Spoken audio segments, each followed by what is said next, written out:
बिस्मिल्लाहिर्रहमानिर्रहीम। अस्सलामुअलैकुम नाज़रीन कराम, नई वीडियो में आपको खुश आमदीद कहते हैं।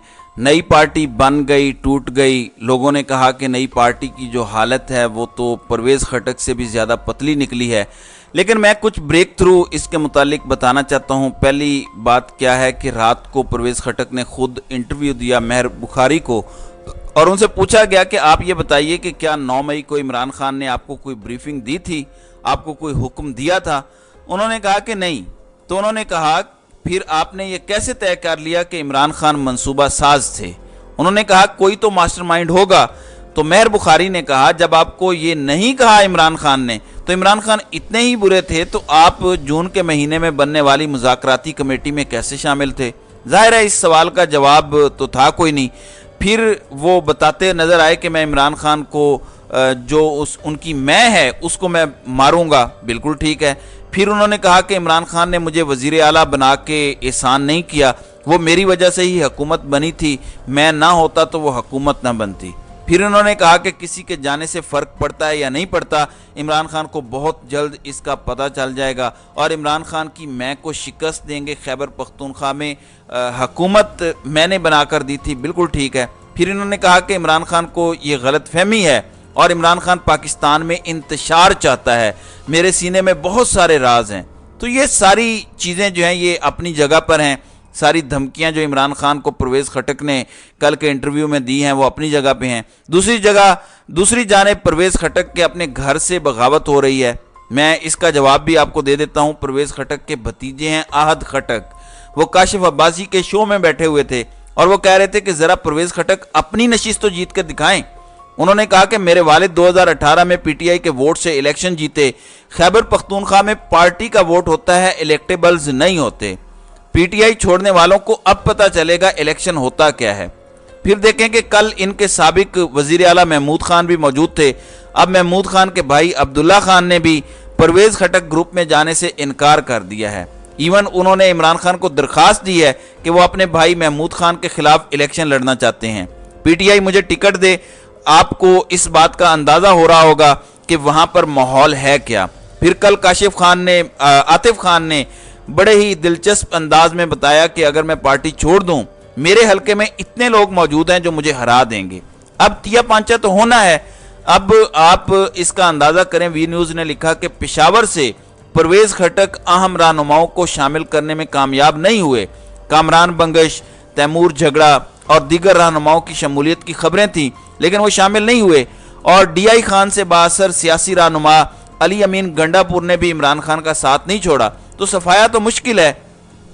अब इससे आप अंदाजा लगाइए कोई एक शख्स भी इनकी बात सुनने को तैयार नहीं है। अब जरा बीबीसी की बात करते हैं, लेकिन उससे पहले जियो न्यूज जो शायद इमरान खान का सबसे बड़ा मुखालिफ है, उनका कहना है कि पीटीआई पार्लियामेंटेरियंस इजलास में शिरकत के लिए 2 साबिक एमपीएस को जेल से लाया गया। यह खबर मैं पहले भी दे चुका हूं कि जब आप जेल से लाएंगे और आप लॉन्चिंग करेंगे तो बात तो फिर नहीं बनेगी। अब बीबीसी ने असल खबर निकाली है। बीबीसी ने हेडलाइन बड़ी ही दिलचस्प बनाई।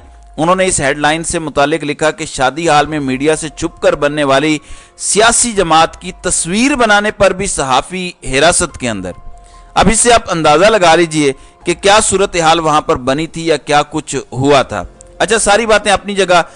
बीबीसी के मुताबिक यहां पे 4 मकामी सहाफियों को सादा लिबास में मौजूद एहलकारों ने अपने साथ बिठा लिया। यानी अंदाजा इस बात से करें कि सादा एहलकार इस पूरे सिस्टम का कंट्रोल संभाले हुए थे। बहुत सारी बातें हैं कि कितने लोग थे। परवेज़ खटक ने रात को कह दिया कि जो 57 अरकान की लिस्ट आई है वो जाली लिस्ट है, असल लिस्ट तो मेरे पास है। और कितने लोग हैं? अब खबरें ये आ रही हैं कि 15-20 लोग हैं। लेकिन बीबीसी ने क्या लिखा? बीबीसी वाले बताते हैं कि सहाफियों का कहना था कि दावा तो 56 अराकीन असम्बली की हिमायत का किया गया, लेकिन वहां मौके पर अराकीन की तादाद बहुत कम थी। यानी वो जो दावा कर रहे हैं कि इतने लोग थे, लेकिन मौके पे जो सूरत हाल थी वो बिल्कुल इस हवाले से ना होने के बराबर थी। अब इमरान खान भी इन पे चढ़ दौड़े हैं। मैं आपको वो बताता हूं कि कैसे इमरान खान ने रात को खिताब किया। इमरान खान ने रात को बड़ी सादा बातें और दिलचस्प बातें की। उन्होंने कहा कि जो पार्टियां बनवा रहे हैं क्या उनको अकल, सियासत, تاریخ کی سمجھ یا تعلیم ہے؟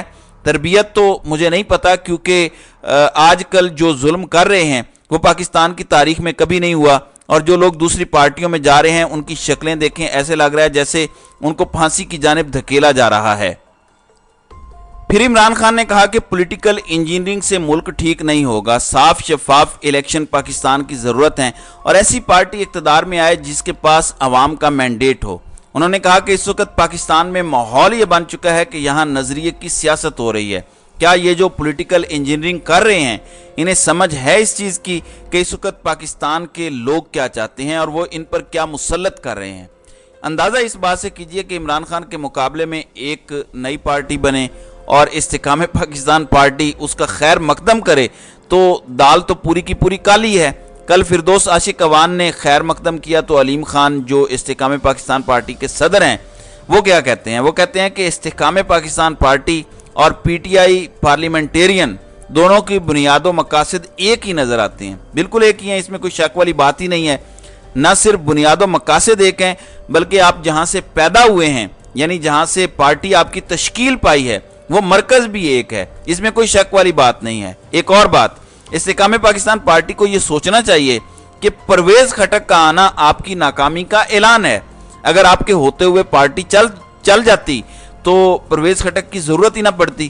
اس کا مطلب ہے کہ آپ ٹھوس ہو گئے ہیں، آپ کے ٹھوس ہونے کی وجہ سے ایک اور پارٹی لانچ کی گئی ہے، اور آپ کہہ رہے ہیں کہ اغراض و مقاصد ہمارے ایک ہی ہیں۔ دوسری طرف عمران خان کے حوالے سے دو تین خبریں ہیں جو میں آپ کو دینا چاہتا ہوں۔ پہلا، عمران خان کے نکاح کا معاملہ ہے، اس کو قابل سماعت قرار دیا گیا، اور عمران خان اور ان کی اہلیہ بشرا بی بی کو 20 جولائی کے لیے نوٹس جاری کیا گیا ہے۔ یعنی دنیا کہاں پہنچ گئی ہے؟ ہم لوگوں کے نکاح کے اوپر جج بٹھا رہے ہیں کہ وہ فیصلہ کرے کہ نکاح ٹھیک تھا یا غلط۔ ان کے کیا ہی کہنے ہیں۔ اب مقامی عدالت نے عدت کے دوران نکاح کا کیس قابل سماعت قرار دے دیا ہے۔ دیکھیں، پہلے سول جج نے مئی میں کیس ناقابل سماعت قرار دیا، پھر سیشن جج نے کہا کہ نہیں، آپ نے غلط فیصلہ کیا، آپ دوبارہ فیصلہ کریں۔ سیم کیس توشہ خانہ والا بھی ہے، آپ نے دیکھا کہ پہلے جج نے اس کو بھی ناقابل سماعت قرار دیا، پھر واپس بھیجا، پھر اب وہ جج جو ہیں وہ سن نہیں رہا ہے۔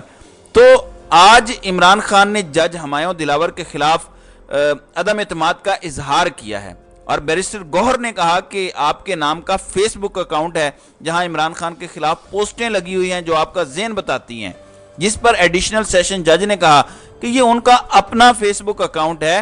اس پر ان کا کہنا تھا اکاؤنٹ تو میرا ہے لیکن پوسٹیں میری نہیں ہیں۔ ایک تو پتہ نہیں یہ لوگ کس دنیا میں رہتے ہیں۔